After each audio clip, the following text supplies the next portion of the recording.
Hello everyone! Today we're going to be jumping back into the timeless format with a Boros Burn deck.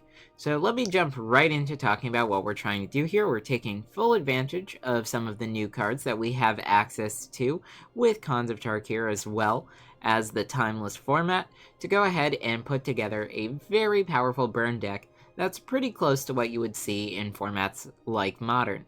Now, one thing that I will point out is we do not have the red-white fetch lands on Arena just yet, which is going to make it a little bit more difficult for this mana base to work, right? So that is one thing that can be improved in the future once we have access to the other half of the fetch lands. But let's start down at the low end of our deck. We've got 4 copies of Lightning Bolt, of course, 1 mana, 3 damage, very powerful. We've got 4 copies of Monastery Swiftspear as a hasty and prowess creature, just to get a little bit of extra damage through. And then we have 4 copies of Ragavan, because there's no reason not to have Ragavan in this deck. It can give us so much value, and it's going to be very powerful for us.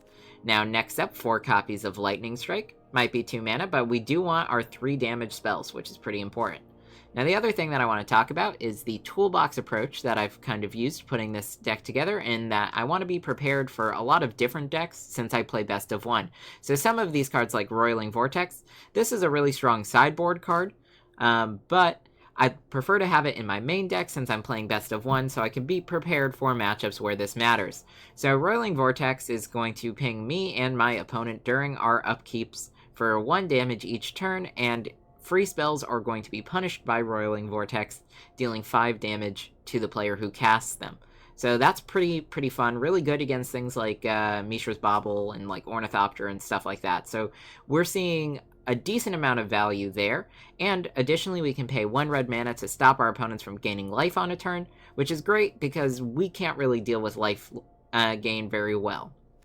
Next up, 4 copies of Eidolon of the Great Revel. Now, notably, most of our opponents are going to be playing spells that cost 1 or 2 mana. Maybe the occasional opponent will cast a 3 mana spell. We'll see. But this is going to almost always make it very difficult for our opponent to cast spells, and they're going to have to think about what they want to do. They might have to waste a spell to go ahead and kill our Eidolon and still take some damage. Maybe if they want some more value, we're putting pressure on their life total, so this is very powerful. Searing Blood is a nice removal spell in the deck.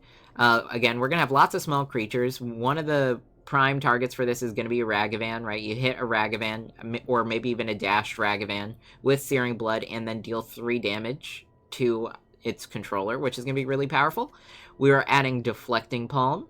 This is one of the new cards from Khans of Tarkir that's been added to Arena. This is really strong since our opponent might be building out a pretty big threat to try and deal with us. I know if we're going up against like a Jund deck, you know, maybe a big Tarmogoyf or something could be swinging at us for 5 or 6 damage.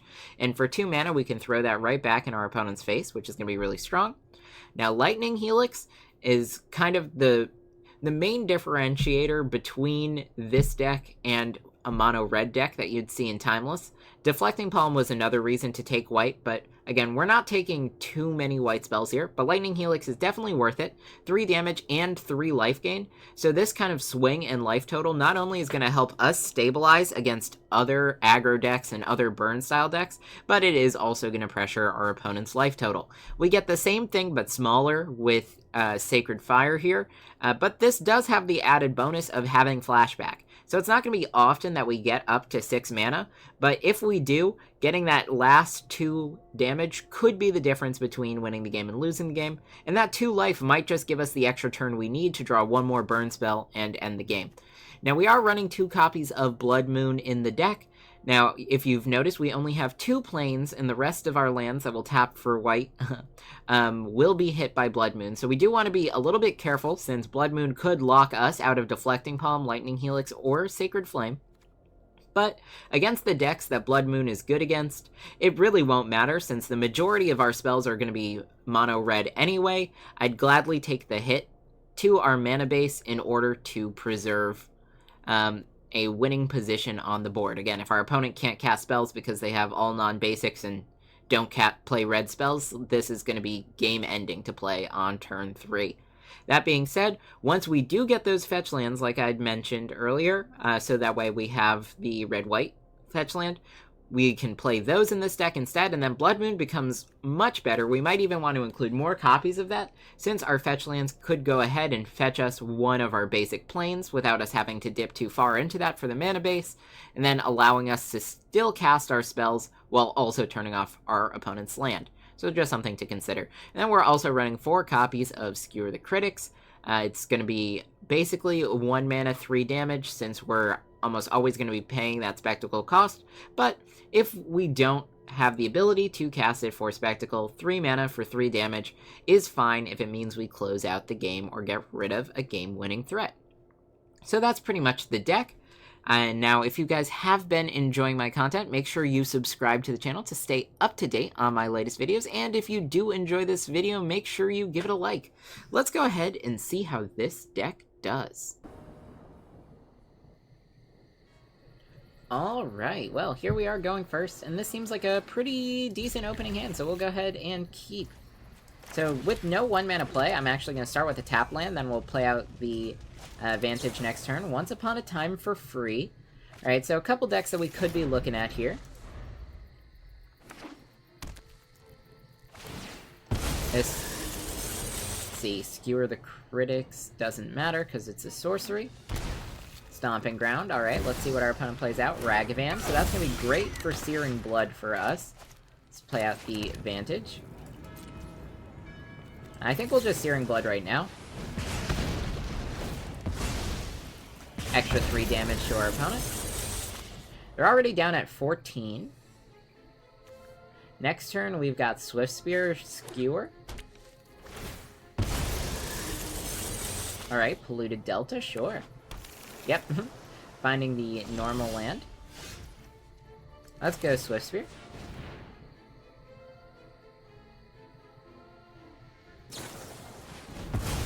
Alright, they Memory Lapse the Swiftspear.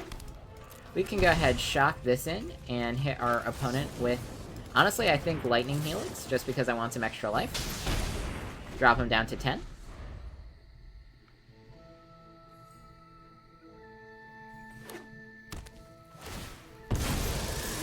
Alright, Wooded Foothills. Yeah, they're taking a lot of damage here. Oko, sure. Makes a food token, is my guess. Let's go Swiftspear. Let's see, what are we looking at? So we're looking at 7 damage with double Skewer, or we're looking at 5 damage if we Lightning Strike. I think I like the Lightning Strike, just because it gives us the extra damage off Swiftspear. Opponent's down at 4. They're going to go up to 7, and then we have 7 with Swiftspear. They will have to block with the Deathrite Shaman. Or the Channeler. Again, they need to crack the food, but they lose life to the Delta. Let's broaden your existence. Down at 3. Gonna go up to 6. If we find a land, we could win. Down to 1, because they shock the breeding pool. Interesting. I think the best way for us to do this is to Skewer the Critics, hit the Dragon's Rage Channeler.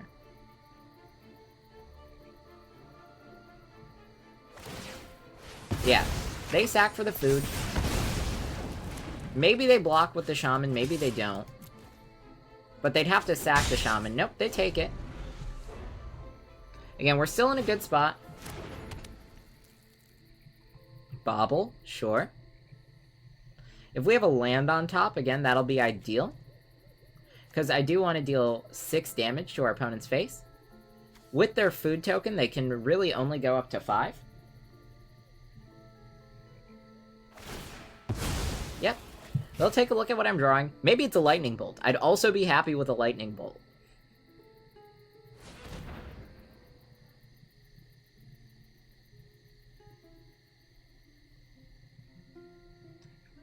Okay. Trying to think. They can gain 2 life with the Shaman, exiling a creature.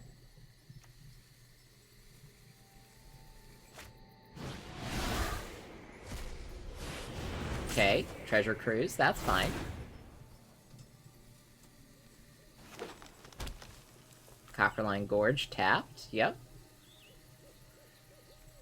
Again, really hoping to see a Lightning Bolt here. I feel like that would be really strong. Food token.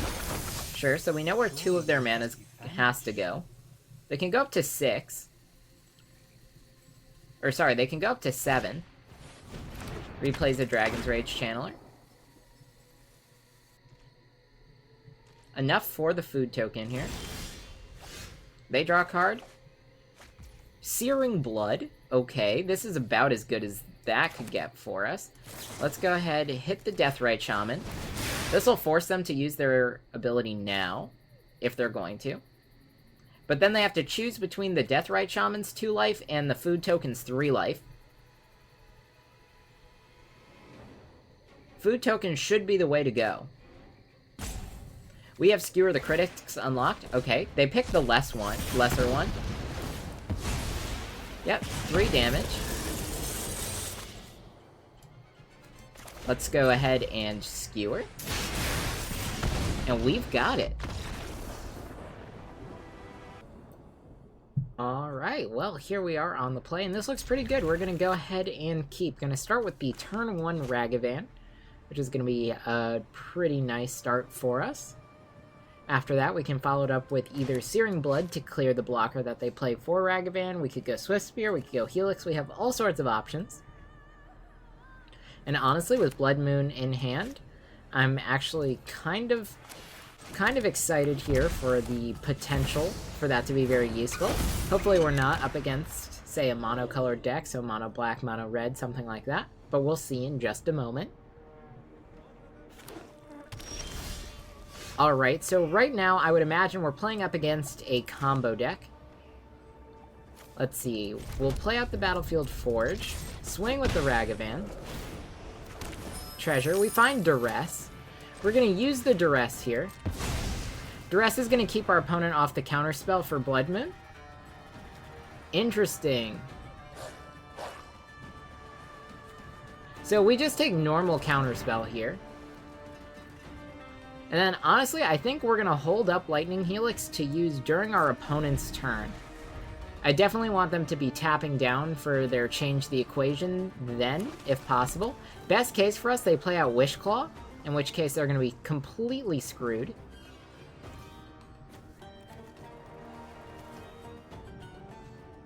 They have Thassa's Oracle in hand. Again, Blood Moon absolutely obliterates this deck. Wishclaw Talisman, so this is going to be a game over when we play Blood Moon. Going to just cast the Lightning Helix while we can. Mountain, Blood Moon. Ragavan to make a treasure, giving us access to white again. End the turn. We hit Polluted Delta off the top. So now our opponent is playing a blue-black deck with no access to their colors.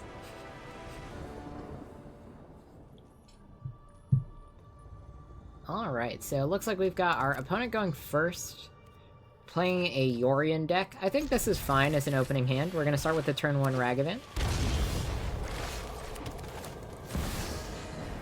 Ragavan tends to be good into slower decks like this. Turn 2, we can hold up Lightning Bolt to remove any blockers. Yep, like Delighted Halfling.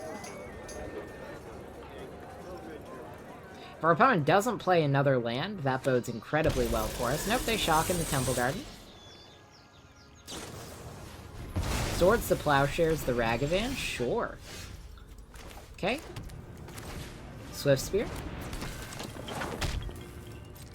We'll swing.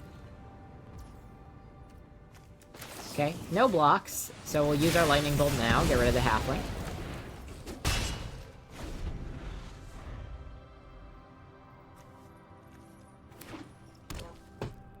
Next turn we can play out another Swift Spear. Yep. Opponent taking damage off the fetch lands is good for us. We are trying to race our opponent here. Okay, sure.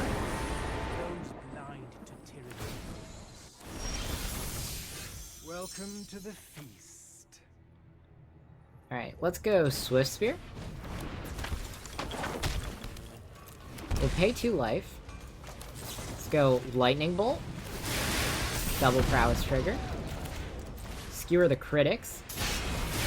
Double Prowess Trigger. And we've got it.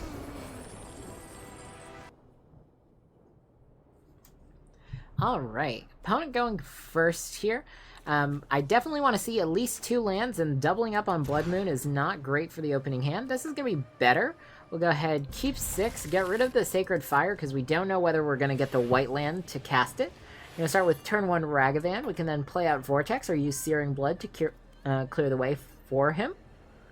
Eidolon is definitely more of a mid-game play for us, because we do want to use most of our burn beforehand. Alright, Ragavan. So like I'd mentioned before, next turn we have Searing Blood to clear the way if they play a blocker. If they have a removal spell, they have a removal spell. We might want to go Roiling Vortex next. Roiling Vortex will do a good job to protect us from the life gain that may exist in this deck. Probably via Shieldred, if it's there.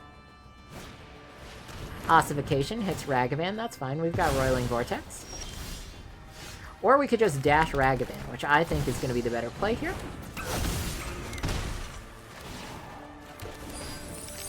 Interesting. Alright, giving us some insight into their deck.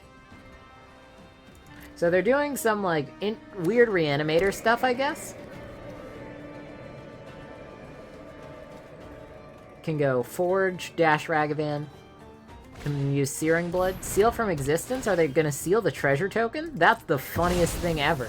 That's such a waste of a card. Anyway, dash Ragavan.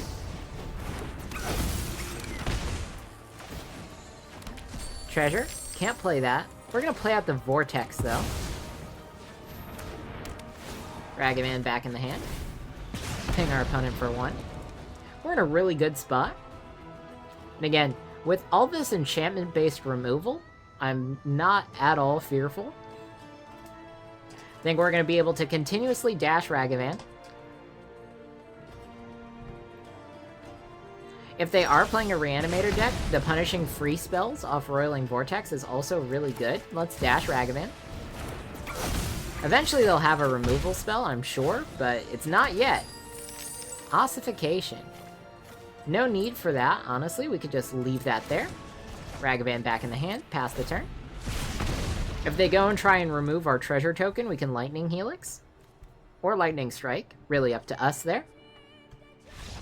Looks like we've got it. Alright, opponent going first. We've got double Lightning Bolts, double Swift Spear, and a Blood Moon. This honestly feels pretty fine to me. We can go ahead and keep. Interesting, so we're up against a Soldier's deck. Let's go Swift Spear. Next turn, we can go Swift Spear Bolt. Unless it's Thalia. Dranith Magistrate. Alright. I don't even think I care about Dranith, but I do think we bolt it anyway. Just in case our opponent's trying to do something weird. We'll deal 4 damage.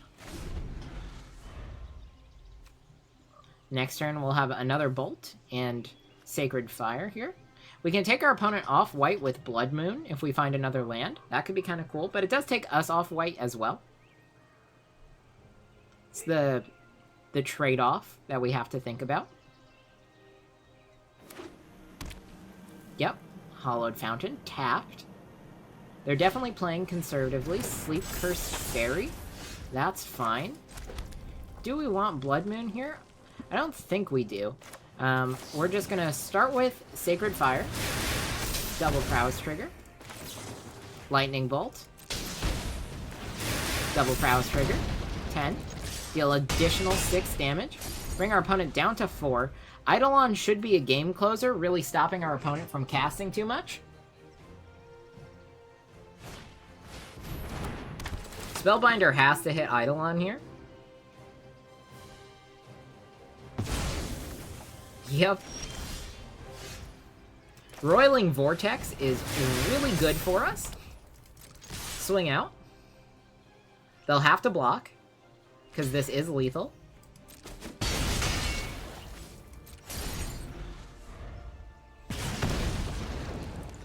And now we can just stop our opponent from gaining life.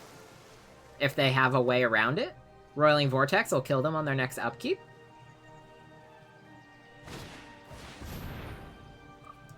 Sure, yeah, get rid of Blood Moon. I don't need the Blood Moon to win. I have everything that I need right now. I also need a way to deal with the Swift Spear.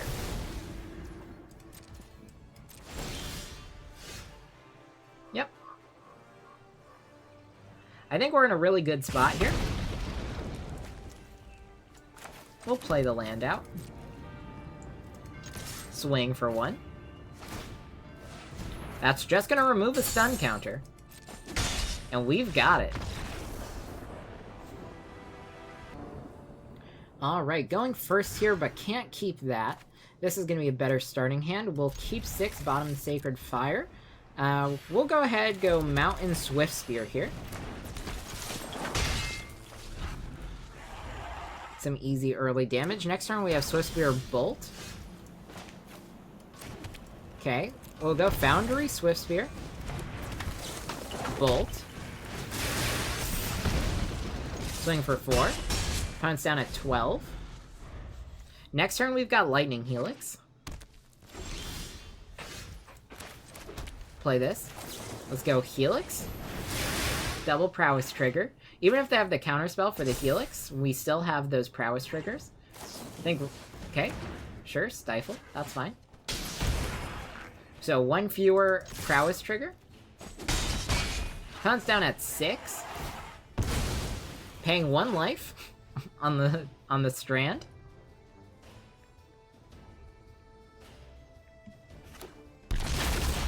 Okay, they grab a Triome.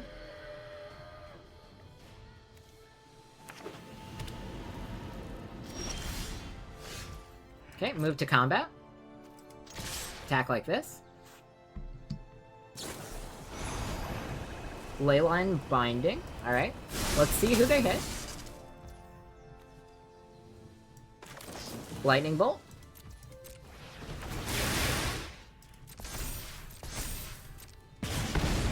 And there's the 2 extra damage. We've got it. Alright, I hope you guys all enjoyed. This is a really fun deck to take into Timeless. You get some nice and quick wins. You can beat out other like red deck win style decks just by having healing on Lightning Helix and Sacred Flame, which is also pretty cool. And of course you get all the fun of casting Lightning Bolts and Ragavans that you've come here to do.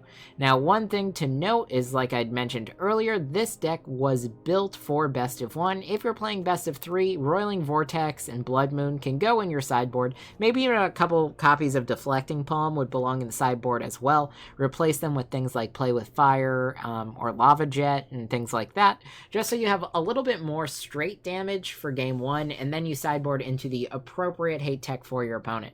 Now Blood Moon is also going to get a lot better in this deck after we get the red-white fetch land, which we don't currently have on Arena, but I would imagine will be coming at some point in the future. But yeah, that's this deck. I hope you guys enjoyed. If you have any ideas for another deck that you'd like to see me play, why don't you let me know in a comment down below. And if you did enjoy this video, make sure you hit that like button. I'll see you all next time.